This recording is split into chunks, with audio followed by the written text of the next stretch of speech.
अरे आज हमारी मीटिंग में अम्मा जान कहाँ से आ गई। अरे ये तो बहुत चालाक किस्म की लेडी है। अरे बच्चों, मुझे पता चला कि तुम आजकल स्टोरी स्टोरी खेल रहे हो। मैं भी आज तुम्हें एक स्टोरी सुनाने आ गई। अरे अम्मा जान बिना मतलब के तो आएंगी नहीं, कहीं ना कहीं इनका कोई फायदा छुपा हुआ होगा। बच्चों, मैं तुम्हें बहुत अच्छी स्टोरी सुनाऊंगी, पर तुम्हें मेरा एक काम करना होगा। हा हा हा, हमें तो पता था अम्मा जान बिना मतलब के कोई काम नहीं करती। हाँ हाँ अम्मा जान, क्यों नहीं, हम आपका काम करा देंगे।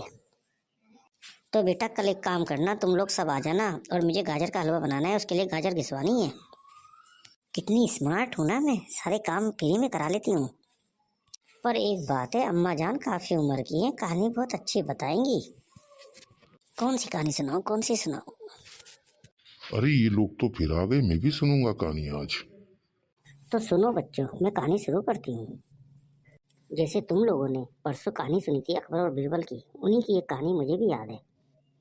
एक बार की बात है, राजा अकबर और बीरबल दोनों महल के बाहर सर्दियों में घूम रहे थे। सर्दी बहुत ज्यादा थी। राजा को इस चक्कर में जुकाम भी हो गया। जब वो दोनों घूम रहे थे, इतने में ही एक सामने से एक ब्राह्मण उनके सामने आया और राजा से कहने लगा, राजा आप मुझे कोई भी काम दे दो, मुझे 1,000 मुद्राएं चाहिए, मुझे अपनी लड़की की शादी करनी है।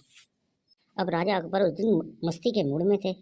उन्होंने ब्राह्मण से कहा, अगर तुम सामने वाली नदी में पूरी रात खड़े होकर जो है पूरा दिन निकाल दोगे और पूरी रात निकाल दोगे तो मैं तुम्हें 1,000 मुद्राएं दे दूंगा। अब ब्राह्मण की तो मजबूरी थी, उसने राजा को हाँ कर दी और जाकर नदी के अंदर खड़ा हो गया ठंड में और ठुठुराने लगा। बहुत भयंकर ठंड थी, पर उसकी तो मजबूरी थी, वो खड़ा रहा खड़ा रहा। अरे अम्मा जान तो बहुत अच्छी कहानी सुना रही हैं, पर कल इनकी गाजर कौन घिसेगा? अम्मा जान फिर क्या हुआ क्या हुआ? सुनाती हूँ बच्चों। अब इस चीज को देख के बीरबल को बहुत दुख हुआ, पर वो क्या कर सकता था, राजा का आदेश तो वो टुकरा नहीं सकता था। पूरी रात खड़े होने के बाद ब्राह्मण किसी तरह भी पैसे के लालच में पूरी रात खड़ा रहा। किसी तरह सुबह हुई और वो जो है नदी से निकल के आया। जब राजा आया कि अब तो धूप निकल गई, आप बाहर आ जाओ। राजा अकबर को बहुत आश्चर्य हुआ कि इतनी ठंड में कोई पानी में कैसे खड़ा हो सकता है, वो तो बेहोश हो जाता। उसने ब्राह्मण से पूछा कि तुमने ऐसे कैसे खड़े होकर अपना टाइम निकाला? अब ब्राह्मण ने गलती से ये कह दिया कि मैंने महल के सामने जो रोशनी थी उसे देख देख के पूरी रात निकाल दी। अब राजा अकबर को तो मौका मिल गया। उसने ब्राह्मण से कहा, अरे इसका मतलब तुमने जो है सामने महल की जो मसाल जल रही थी उसकी गर्मी से तुमने जो है पूरी रात निकाल दी, तुम्हें कोई भी शर्त के पैसे नहीं मिलेंगे। फिर क्या हुआ अम्मा जान? ब्राह्मण बेचारा रोने लगा। बीरबल को ये देखकर बहुत दुख हुआ।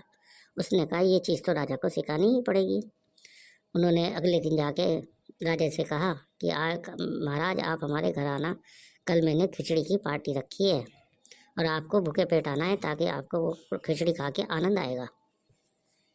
अब अगले दिन राजा अपने लावे लश्कर के साथ जो है बीरबल के घर पहुंच गया और कहने लगा, चलो भाई हम आ गए, खिचड़ी खिलाओ। बीरबल की बीवी बोली कि अभी महाराज थोड़ी देर इंतजार करिए, मैं अभी बना के लाती हूँ। ये कहकर वो खिचड़ी बनाने चली गई। अब इस तरह करते करते 1 घंटा बीत गया, 2 घंटे बीत गए, 3 घंटे बीत गए। राजा को गुस्सा आया, उन्होंने बीरबल को बुलाया। बोले, कहने लगे, भैया अभी तक खिचड़ी नहीं आई है, तुम लोग मुझसे मजाक कर रहे हो? उन्होंने कहा, साहब बन रही है। गुस्से में अकबर बोले, हमें दिखाओ कहाँ बन रही है। जब राजा अकबर बीरबल की रसोई में पहुंचा तो देखता क्या है कि एक तरफ साइड में आग जल रही है और उसकी बीवी प्लेन फर्श पर बैठ के कढ़ाई में जो है खिचड़ी बना रही है। तो राजा अकबर बोले, अरे बीरबल ये क्या मजाक चल रही है, खिचड़ी ऐसे बनती है?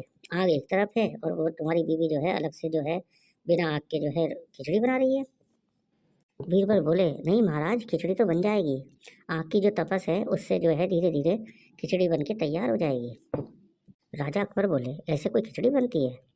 आग एक तरफ है, कढ़ाई दूसरी तरफ है, उसकी हवा से कैसे जो है खिचड़ी बन जाएगी?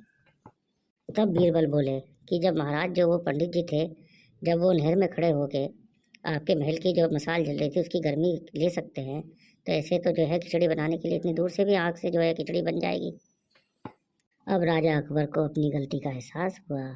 वो बहुत इस चीज़ को समझ गए कि बीरबल ने मुझे समझाने के लिए मुझे पार्टी में बुलाया था। उन्होंने जब भी आदेश करा कि उस पंडित को तो 1,000 की जगह 2,000 मुद्राएं दी जाए। जब पंडित जी को इस बात का पता चला कि बीरबल ने अपनी समझदारी से 1,000 की जगह 2,000 मुद्राएं दिलाई तो उन्होंने उसे बहुत आशीर्वाद दिया। अरे कितने होशियार थे बीरबल अंकल। यार ये तो बहुत अच्छी स्टोरी थी। हबीबी, ये तो कहानी कमाल की है। मैं तो अपने जाके सऊदी अरब में सुनाऊंगा। चलो बच्चों, अब मैंने स्टोरी सुना दी, कल आके मेरी गाजर काट देना और उन्हें घिस भी देना। हबीबी, ये कैसी औरत है, इसने तो हमें फंसा लिया पर कहानी अच्छी सुनाई।